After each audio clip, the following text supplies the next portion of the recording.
This movie was amazing. The main focus of the film is to show the Chicano prison/gang life, and it does not hesitate to show how dark and tough it was. I mean, some of these scenes were just downright disgusting and gruesome. Due to this, when watching the movie, it felt like there was no filter, no sugarcoating. It was able to deliver a real story of how tough it was to live the life of Santana, who's the main character. The way the movie showcased the gruesome killer be killed and respect that the gang members had to live up to had me invested in the film the whole way through. The first part of the film, showing Santana's upbringing and time in prison, had little to no tranquility in it.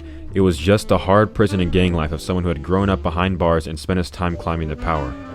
As tough as this movie was to watch sometimes due to the cutthroat scenes, I was still very interested to take in and really think about what had happened at the time. As we see Santana rise and live his gang life, the story shows you how strong you really must be to sustain a role in the gang he's in.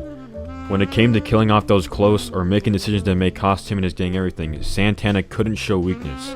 Santana was the forefront of power and had to make hard decisions without hesitation. Now, if you have seen the movie, in this case spoiler alert, you would know that Santana eventually does begin to show his weakness, later costing him his life and sacrificing himself for his people. This amazing story eventually ends, somewhat sadly, as Santana's gang life, which brought him into this world, will now take him out for the weakness that he displays at the end. Overall, this movie is in my top 5 best I've ever seen, and I would recommend it to anyone, especially if you're into gang-related films. If you enjoyed, please follow me and suggest other shows or movies you would like me to dive into.